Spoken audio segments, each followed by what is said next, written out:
the northeastern United States, there is an ancient city that once witnessed the birth of a nation. Philadelphia, the city of the Founding Fathers, where the Declaration of Independence was signed. A city known for the Liberty Bell, historic cobblestone streets, and the timeless spirit of freedom. But behind the bustling Reading Terminal Market, the grandeur of Independence Hall, and the modern spirit of skyscrapers, there is another side that is rarely highlighted.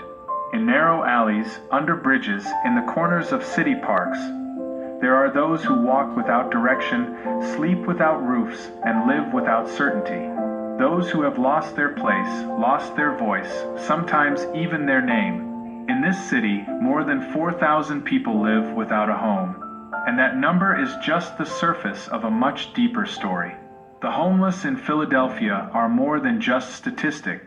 They are part of this city, its history, its struggles, and its future. In the next 30 minutes, we will try to listen to them. Not to judge, not to pity, but to understand.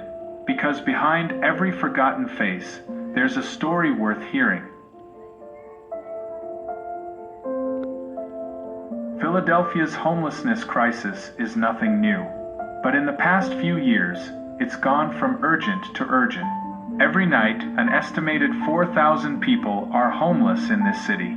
Of those, about 1,200 are actually living on the streets, not in shelters, not in emergency facilities, but on sidewalks, in parks, under bridges. And that's just the numbers.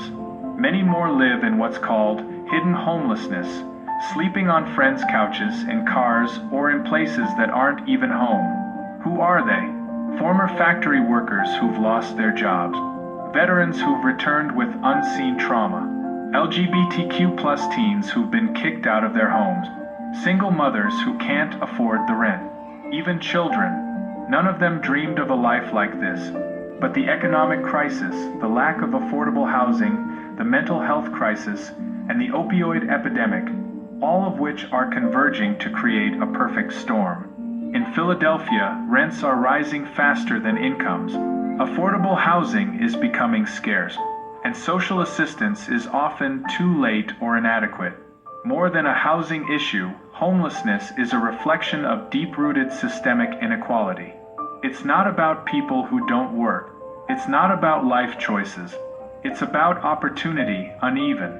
When housing becomes a luxury, homelessness can happen to anyone, even those who yesterday looked like us.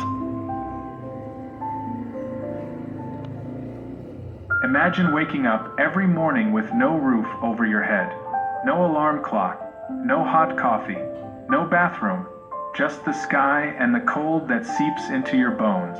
On the streets of Philadelphia, routine isn't about work or school. It's about survival. Mornings start with finding a safe place to relieve yourself. Maybe it's the public library. Maybe it's a fast food restaurant.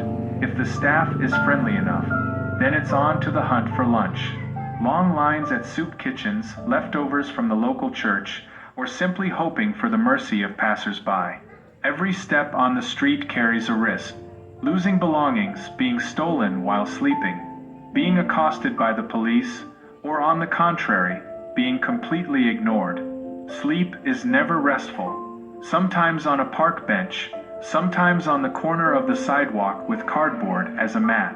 In winter, the air can kill silently. And in summer, dehydration strikes without warning. Those who live on the street are not just homeless. They are also losing their sense of security, their privacy, their dignity. Many try to maintain their appearance, still showering at shelters, combing their hair, holding on to the remnants of self-respect. But it's hard when people look at you suspiciously or turn away as if you don't exist. We talk as if the homeless have one face. In fact, there are thousands of faces and thousands of stories. Amidst the traffic and hustle and bustle of the city, their lives go by slowly. Sometimes they don't go by at all. But what hurts the most is not hunger or cold, not the lack of a bed. What hurts the most is when no one sees them, when they are considered non-existent. Philadelphia is not standing still.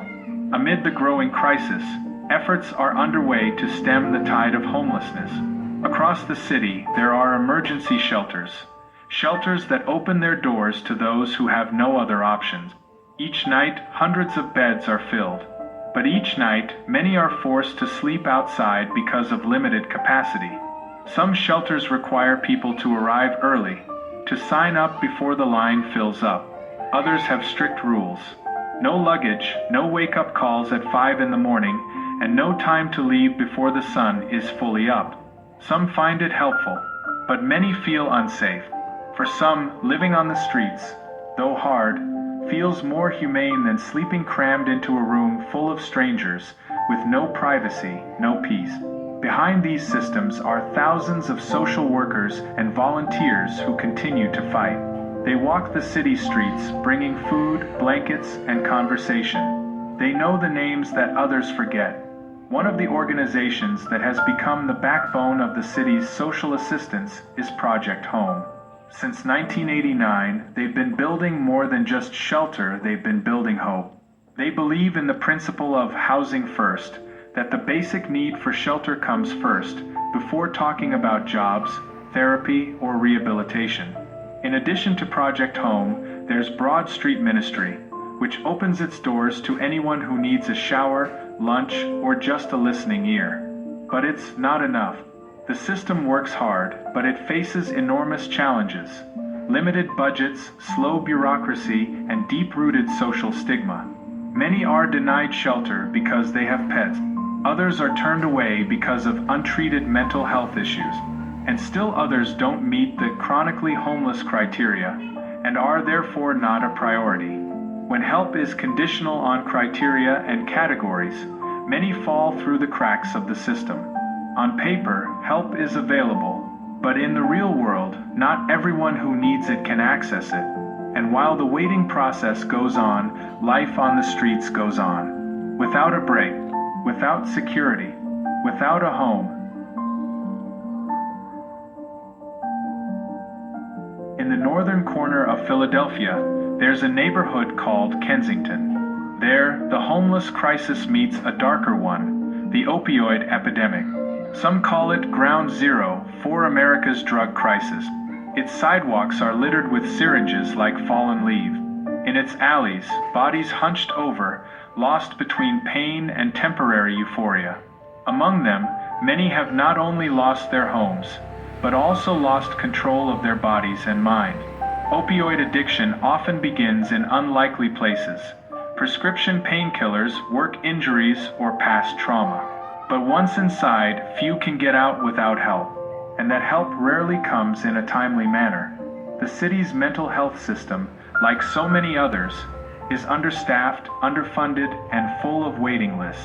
Many of the homeless suffer from mental illnesses: schizophrenia, PTSD, bipolar disorder, major depression. But without a permanent address, without insurance, and without identification, they can't access therapy or treatment. As a result, many are left wandering with wounds that never heal. And that's where street drugs offer a brief escape, albeit at a high cost. Drug addiction and mental illness aren't the only causes of homelessness, but they compound the situation, binding people in a cycle that's harder to break. And when someone loses control of their mind, society often backs down. Stigma takes over sympathy. We're quicker to judge than to understand. But let's be honest, none of these people want to live like this. No child dreams of being an addict. No teenager dreams of sleeping on the sidewalk. They're victims of a system that failed to catch them when they fell. In this crisis, what's needed isn't just a tent or a meal. It's access to rehabilitation, psychological support, and most importantly, a chance to heal. Because everyone deserves to heal. And every wound, even the invisible ones, deserves to be treated with love and respect. Amid the darkness of Philadelphia's homeless crisis, there is a light, a small one, but it's not extinguished. Because this city is not just a place where people lose hope. It's also a place where hope begins to build back, slowly. One of the biggest breakthroughs has come from a simple but revolutionary principle: Housing first. This approach doesn't wait for someone to recover to be housed. It provides housing first, because housing is the foundation of recovery. Organizations like Project Home, Pathways to Housing PA, and Valley Youth House have proven that when people are housed stably, they are better able to overcome addiction, access treatment, and find work. In neighborhoods like Francis House of Peace, formerly homeless people now live in their own tiny apartment. They have keys, doors, names on the mailboxes, and with that comes dignity. Beyond housing, there are social innovations, like Broad Street Ministry, which isn't just giving out food, it's creating a space where people are called by their names. There, relationships are built, trust is cultivated. Mobile clinics reach those who can't get to the hospital, bringing doctors, nurses, and counselors to city sidewalk. There are also job training programs, micro-businesses run by formerly homeless people, and transitional community models that emphasize collaboration, not handouts. And perhaps most powerfully are the stories of recovery. Derek, a former opioid user, is now a rehabilitation counselor. Lena, who lived in a tent for 3 years, now owns a small catering business and employs other homeless people. They are proof that recovery is possible. But what they need is not pity. What they need is opportunity. Because behind every tent, there is someone waiting to be lifted up. Behind every dark story, there is the potential for a brighter, new chapter. And in the city that was once the birthplace of freedom, maybe it's time for Philadelphia to once again be the birthplace of hope. Not just for the nation, but for every human being, especially the most forgotten. Along the streets of Philadelphia, from downtown to the hidden corners of Kensington, there are thousands of stories that play out unnoticed. They don't make the headlines, they don't trend, but they are real, and they are part of us. Homelessness is not just about losing a place to live. It is a cracked mirror of our system, a mirror that shows how easily someone can fall and how hard it is to get back up. We might ask, why don't they just get a job? Or isn't there help? But the more honest question is, how can we live comfortably when so many are sleeping on the sidewalk? Maybe those on the streets aren't just others. They could be us or someone we know who has had an accident, lost a job, been dumped, or fallen into depression. Because in life, the distance between home and homeless is often just one disaster. So what can we do? We can start by seeing them, not as an annoyance, not as problems to be swept aside, but as human beings with the same wounds, hopes, and rights. We can support policies that support social justice. We can choose to care, even in small ways, by saying hello, by giving our time, or even by simply not judging. Because big changes always have their roots in small acts of courage. The courage to care. In this city, houses stand strong. Buildings rise high. But the strength of a city is not measured by the height of its buildings, but by how it treats its most vulnerable. And maybe when we truly understand what home means, we will realize home is not just a place to live, but a place where someone feels worthy of living.